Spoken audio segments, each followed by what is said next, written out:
एक बार एक सेठ जी ने कथा करवाई। व्यास जी आए, सेठ जी ने अपने सभी मित्रों को निमंत्रण दिया, बोले भाई सबको कथा में आना है, हमने कथा करवाई है। अब यहाँ गर्ग जी ने कथा करवाई, उन्होंने सब अपने फैमिली मेंबर्स को, अपने मित्रों को इनवाइट किया ना, सब आए।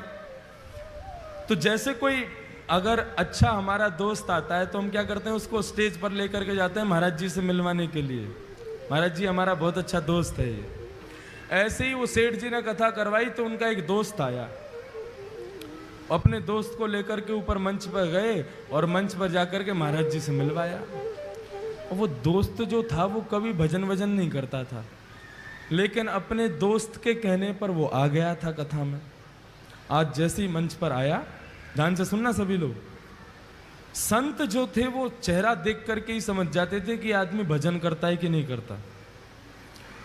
जैसे ही वो उनके पास आया तो जो वक्ता कथा कर रहे थे उन्होंने उससे कहा, वो सब तो ठीक है महाराज, आप थोड़ा भजन किया करो, आप भजन नहीं करते हो।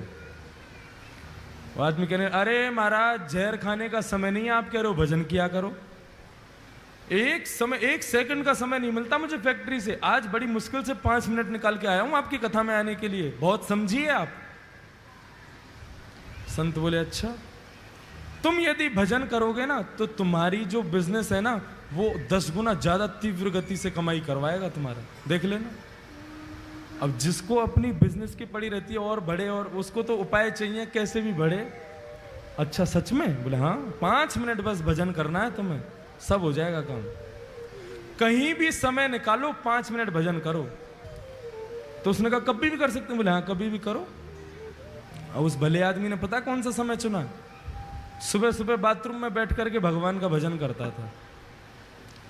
बाथरूम में बैठे बैठे सीताराम सीताराम सीताराम कहिए, जाहि विधि राखे राम ताहि विधि रहिए। सीताराम सीताराम सीताराम कहिए, जाहि विधि राखे राम ताहि विधि रहिए। ओ सीताराम सीताराम सीताराम कहिए, जाहि विधि राखे राम ताहि विधि रहिए। सीताराम सीताराम सीताराम कहिए, जाहि विधि राखे राम ताहि विधि रहिए। सीताराम सीताराम सीताराम कहिए, जाहि विधि राखे राम ताहि विधि रहिए। सीताराम सीताराम सीताराम कहिए, जाहि विधि राखे राम ताहि विधि रहिए।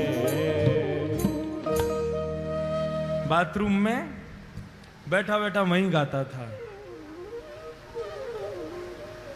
पेट भी साफ हो रहा है, मन भी साफ हो रहा है, दोनों एक साथ हो रहे। अब हनुमान जी का एक नियम है, जहां कहीं भी भगवान के भजन कीर्तन चलते हैं, प्रभु चरित्र सुनवे को रसिया, प्रभु चरित्र सुनवे को रसिया। ओ प्रभु चरित्र सुनवे को रसिया। ओ प्रभु चरित्र सुनवे को रसिया। और राम लखन सीता मन बसिया। राम लखन सीता मन बसिया। हनुमान जी प्रभु के चरित्र को सुनने के लिए बहाने ढूंढते रहते हैं। अरे कहीं कोई कीर्तन कर रहा हो, कहीं कोई कथा कर रहा हो, मुझे वहां भेज दो, मैं वहीं रहूंगा। अब जैसे ही सुना, अरे वाह बड़ी बढ़िया कीर्तन की ध्वनि आ रही है, सीताराम सीताराम सीताराम कहिए, जाय विधि राखे राम ताहि। हे रघुनंदन श्री राम, ये जहां कहीं भी कीर्तन चल रहा है, आप कृपा करके मुझे वहां प्रकट कर दीजिए। और भजन कहां चल रहा था? भजन बाथरूम में। हनुमान जी महाराज ने आंख बंद की और जैसे ही पहुंचे,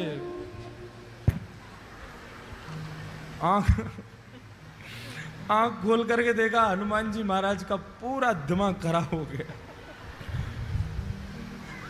क्या कर रहा है भाई? बोले भजन कर रहा हूं। यही जगह मिली थी तुझे भजन करने की? एक तमाचा मारा खींच करके उसको, रुक जा तेरी शिकायत करके आता हूं अभी राम जी से। कभी हनुमान जी का ऐसा दिमाग खराब हुआ, सीधे भगवान। अब इसका मतलब ये मत सोचना सुबह सुबह आप भी कहीं भी कर लो भजन, तो कोई बात नहीं है। हनुमान जी महाराज सीधे राम जी के पास पहुंचे। राम जी के दरबार में जैसे ही पहुंचे, राम जी महाराज बड़े दीनहीन सा मुख बना करके दर्द के मारे करा रहे थे, बैठे थे चुपचाप। हनुमान जी महाराज बोले, मेरे रघुनंदन श्री राम, मेरे प्यारे श्री राम, आपको मैं प्रणाम करता हूं। प्रभु आज एक आपको बड़ी बड़ी विचित्र बात मुझे बतानी है आपको। राम जी बोले, हाँ बताओ। नहीं पहले आप बताओ, आप इतने उदास क्यों हो? नहीं कुछ नहीं, ऐसा कुछ नहीं। नहीं नहीं प्रभु बताना तो पड़ेगा आपको। अरे भाई बोला ना कुछ नहीं। प्रभु आपको मेरी सौगंध, बताइए ना क्या बात है। मैं आपको दुखी नहीं देख सकता, आप एक बार बताइए तो सही क्या कष्ट है। राम जी बोले, हमारी पीठ में बहुत तेज दर्द हो रहा है। बोले क्यों? बोले स्वयं खुद ही देख लो। जैसे ही पीछे पीठ के पास गए, हनुमान जी बोले कहां देखना है? बोले हमारा अंग वस्त्र हटाओ। अंगवत जैसे ही हटाया महाराज, बानर के पंजे का निशान बना हुआ था वहां पर। हनुमान जी महाराज बोले, प्रभु किस बानर की इतनी हिम्मत हो गई, मेरे होते हुए आप पर प्रहार किया उसने? राम जी बोले, बस ऐसे ही है, कुछ लोगों को ज्यादा ही छूट मिल गई है। बोले नहीं नहीं प्रभु आपको बताना तो पड़ेगा, ये लगी कैसे आपको? राम जी बोले, हम नहीं बोलेंगे। बोले नहीं नहीं प्रभु बताना पड़ेगा। बोले हम नहीं बताएंगे। बोले आप मत बताओ, मैं एक अभी फिंगरप्रिंट चेक करवाता हूं ना। किसके फिंगरप्रिंट्स हैं इस पर? सारे बानरों को बुला लिया विश्व भर के और कहा, किसकी हिम्मत हुई मेरे राम जी को हाथ लगाने की? बानर सब कांपने लगे। बोले महाराज हमारी हिम्मत नहीं है, हम तो राम जी को दूर से ही देख के भाग जाते हैं। आप जो उनके पास रहते हो, हम मारने की सोच भी नहीं सकते। बोले ऐसे नहीं बताओगे, एक एक करके आओ और अपना हाथ रखो। जिसका हाथ यहां पर सटीक बैठ गया उसी ने मारा है।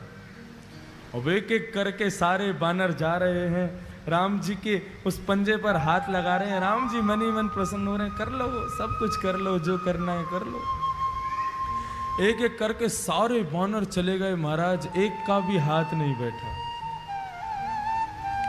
हनुमान जी चरण पकड़ के बैठ गए, प्रभु बताइए ना किसने मारा? इनमें से तो कोई भी नहीं था।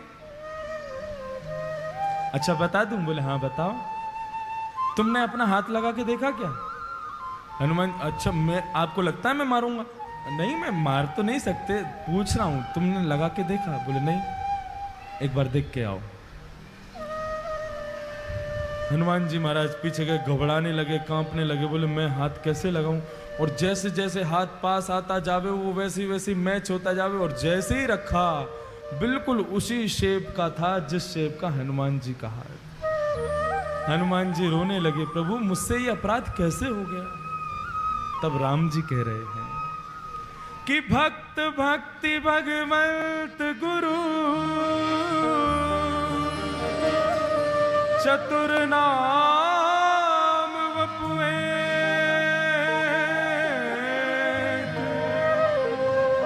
तिनके पग वंदन किए, नाशहि विघ्न अनेक। हनुमान, भक्ति, भक्त, भगवान और गुरु, जब मनुष्य मेरा भक्त बन जाता है ना, तो वो मेरा ही स्वरूप हो जाता है। उस पर आया कष्ट वो मुझे भी लगता है। तुमने मेरे एक भक्त को मारा, वो पीड़ा मेरे भक्त को कम हुई, मुझे ज्यादा हुई है, इसलिए मेरी कमर में लगा है। बंधुओं, भगवान कहते हैं जब व्यक्ति सर्वस्व मुझे अर्पित कर देता है तो उसका दुख मेरा दुख है, उसका सुख मेरा सुख है, उसका आनंद मेरा आनंद है। और वही भक्ति पथ का पहला स्वरूप है। हम जो कुछ भी करते हैं सब कुछ भगवान को अर्पित करना है। फिर दुख की घड़ी में भी वो तुम्हारे साथ है, सुख की घड़ी में भी वो तुम्हारे साथ है। ये भक्ति पथ का पहला मार्ग समझ में आ गया सब लोगों को? हम जो कोई भी पुण्य करते हैं, एक बार मुख से यदि हरि नाम भी निकलता है तो भी भगवान से कहो, प्रभु मुझे इसके बदले कुछ नहीं चाहिए, आप रखिए। भगवान के दरबार में तीन चीज हमेशा याद रखना, तुच्छ, कुछ और सब कुछ।